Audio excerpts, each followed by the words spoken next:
Good morning, everybody. My name is Meghan McGrogan, and I'm the Executive Director of the Greater Utica Chamber of Commerce. And we're happy to have you today with the Leveling Up podcast. This is our social distancing series. So if you're tuning in for the first time, this series really is a great way for you to connect with our area businesses in the Greater Utica area and also bring some attention to our members right now. You know, everybody's situation is looking a little bit different. And so what we really want to do is make sure that you know about all of the great businesses we have in our area and how they can help you right now as you're experiencing this pandemic. So I'm excited to have my guests with me this morning. So they are both from IA Polce, Catrina Dibble and Brian Millar. So both of them are great employees at IA Polce. If you went to our business after hours, you would have met them both. So we're just excited to have you guys this morning and to learn all about what IA Polce does. So Kat, I think you're going to go first. So introduce yourself, what your position is, and then we'll have Brian do the same. Thanks, Meghan. So I'm Catrina Dibble. I'm the Director of Marketing, and I'm really responsible for developing and implementing all of our marketing and communication strategies. Mm-hmm. Okay, and Brian?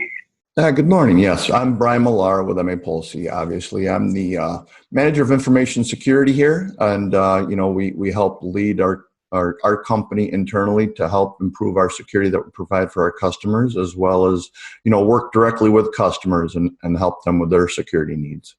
Great. Now, Kat, tell us a little bit about what IA Polce does. I know things are looking a lot different, and you guys are probably have a lot of clients reaching out right now. But if it wasn't the situation, tell everybody what you do all the time and how they can reach out to you guys for their IT and security needs. So basically, we're a full service managed cyber security and information technology company.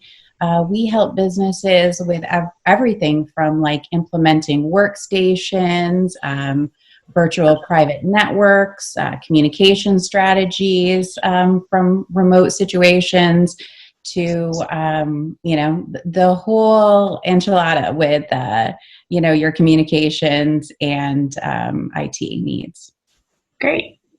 And, Brian, I know we talked a little bit about before we hopped on the call, there are a lot of things going on right now with the coronavirus pandemic. There's a lot of, I think at first people realized, okay, I'm going to be home. I'm going to be, communicating via platforms like this, which, by the way, we were on Accession, Northland's video conferencing tool. So there's a lot of security issues, not specifically with this tool. This is a little bit more secure.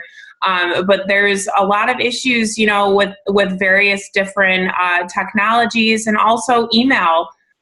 People are all home. We're not exactly in the secure environments we're used to, right, in our offices. So tell us about how you guys can help or how you have helped your clients or could help future clients. Yes, absolutely. So one of the things that we found during this pandemic is a lot of people did not expect the magnitude of what they would have to prepare for. I mean, obviously, like you say, everybody really needs to, be distanced from everybody else. And in a normal disaster recovery scenario, you look at who are your essential personnel, and then you plan for that. One of the things that we found is that people didn't really plan for everybody needing to be home. And I think that was a big thing. And we've actually helped a lot of customers implement solutions rather quickly to overcome how many employees that they would have to support remotely. We've even, come up with some other unique ways in order to support some of our managed services customers because we had a little more flexibility with them. But we've also deployed, specific point solutions for some of our customers to deploy on premise. And that's really been, the biggest hurdle for the pandemic is being able to support them and try to balance risk.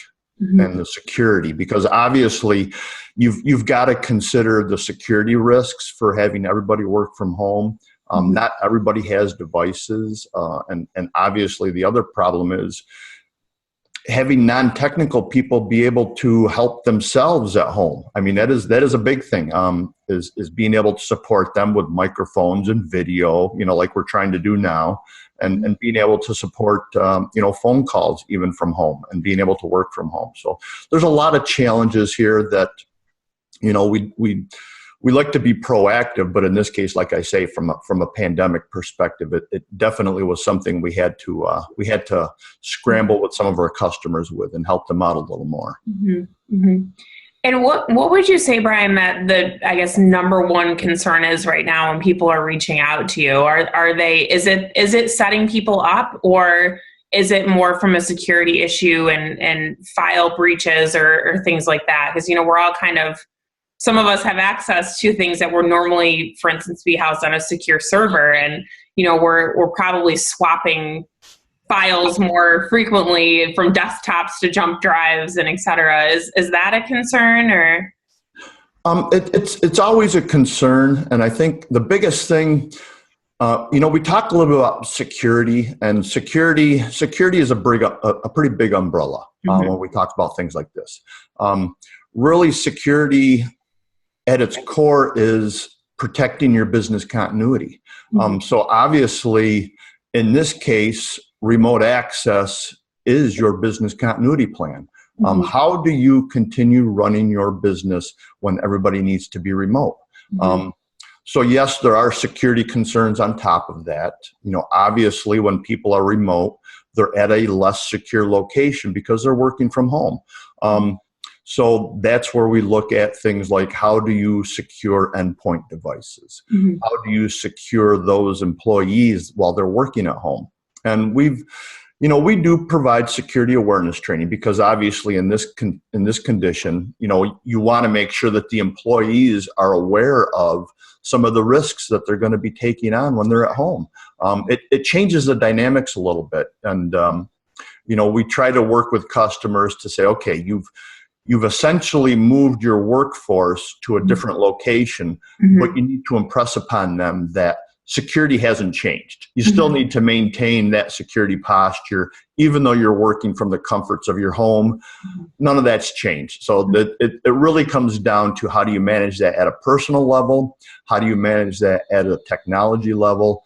And how do you keep your business running? That's really the biggest part of this, is how do you maintain all of those together and balance them appropriately for your business? Sure. I know, for the chamber, we have a small amount of employees. So, our disaster plan included, pretty much everybody. But, it is funny because we were accredited by the United States Chamber a couple of years back, or I should say reaccredited. And they make you do a disaster plan for your IT, for all of your files and all these things. And you're kind of going through and looking at it and saying, what are the likelihood, maybe people who live in hurricane zones or tornado area, like areas that experience these extreme weather conditions, or, they have to be shelter in place, or all these different things. And really it happened really quickly, and it happened with pretty much very little notice. I think we all kind of, at least locally, I think we kind of took a turn pretty quick for most of us. So, it was pretty interesting to kind of go through that. And I did have it mentally in my head, and I had it on my digital copy. I had a hard copy, and I said, okay, here's what we need to do. So how can people proactively, I know you've mentioned proactive a couple times. What types of things do you guys do with your clients to make sure that they are prepared? I know you said, obviously, it's hard to prepare. It was hard for anybody to prepare for this, but what types of things do you do on a regular basis that would maybe help people prepare at least a little bit for it? Well, exactly what you just mentioned is having that plan in place, that business continuity plan, to understand what is important. If access to files is an important part of your business continuity plan, you have to have that. If answering telephones, say our account managers, they need to do that to perform their job. That needs to be included in your business continuity plan, and how you're going to do those things. And then some of the other things that we do in a general planning stages are tabletop exercises. We'll do a tabletop exercises with companies and ask them. We run through this. Well, what happens if, for instance, we have to have everybody work from home? Is everybody prepared? And you go through this, and we call it a tabletop because we bring everybody into the room, from the top level CEOs to the CFOs, the decision makers that really have to determine how much they need to plan and how much support they need to put behind this to be able to keep that business running in these different scenarios. So we definitely like to do tabletops. We like to exercise those plans and make sure that everything's covered and we didn't overlook anything. And then from a technical perspective, you want the technical folks involved to say, well, we can't support that many people. We need more, whether it be remote access capabilities, or we need better ways of supporting remote access, or voice. We don't have soft phone capabilities. How do we do these? So you got to really run through those scenarios and then look at it again from a security perspective. Are we securing all the endpoints? Does everybody have a laptop? Do we have to support home laptops or home computers even? So that opens up a whole nother security question when you have to do things like that. So if those are the things that you have to do, it's best to plan ahead of time and have those conversations. It really is a discussion topic where you really need to work through those from the company's perspective and what they need to be able to do. Sure. And I on that too is that now is a perfect opportunity for people to put those plans together. You know, they've already implemented so many pieces of that puzzle. So why not come to the table now and put that into a process in writing so that they're prepared for, you know, the next thing that could happen.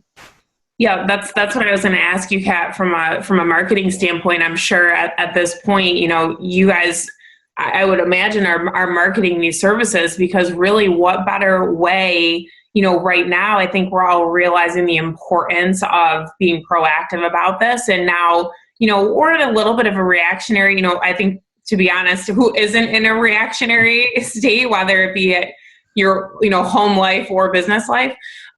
So I think, you know, what a great opportunity to work with you guys and say, okay, you know, like you said, we're kind of halfway there because we were forced to.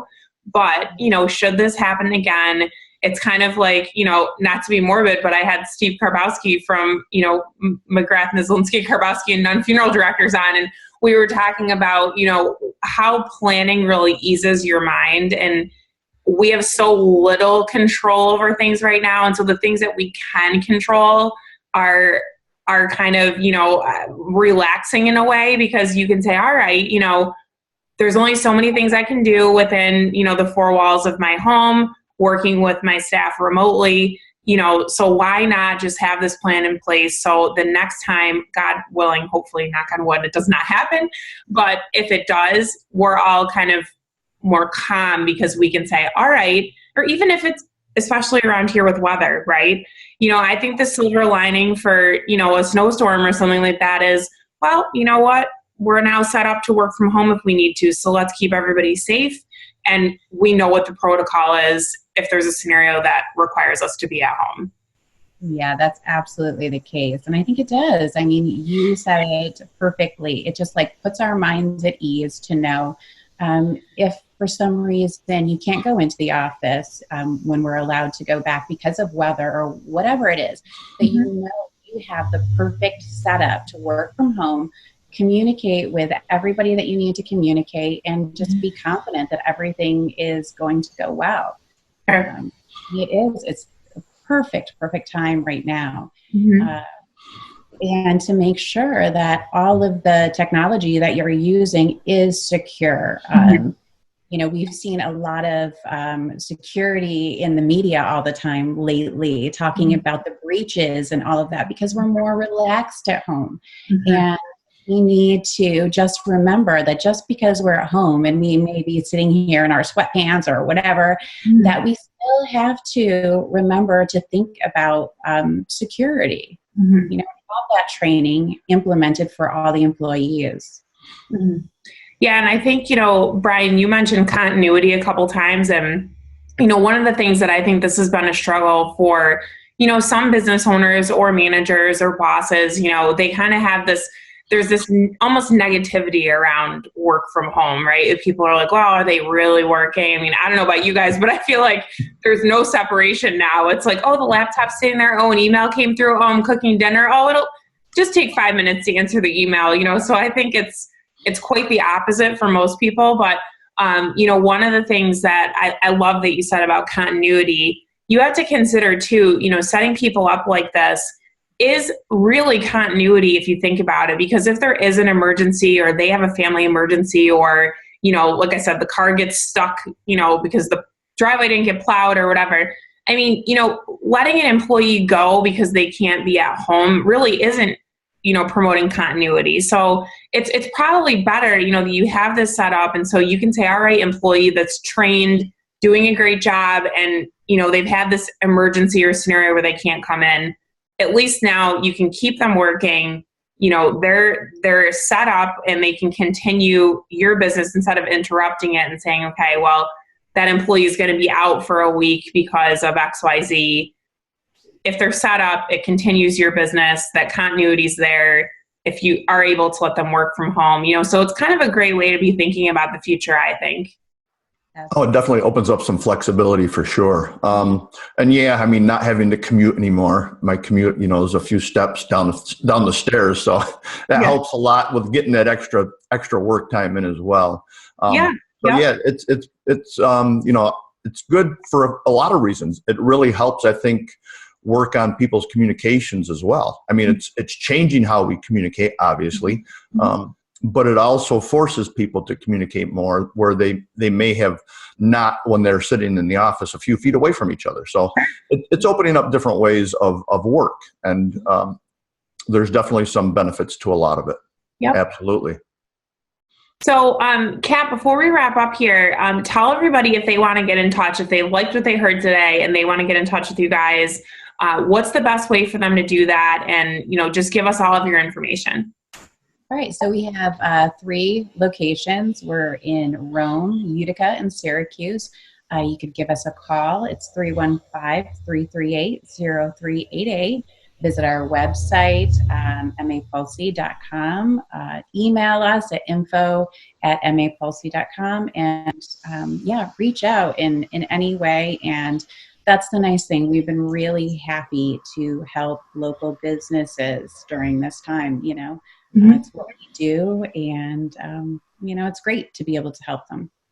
Good.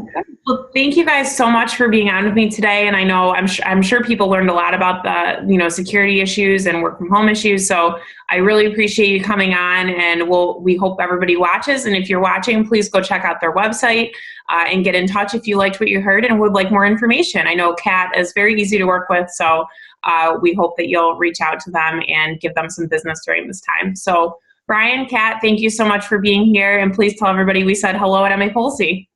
Yeah, thank you very much.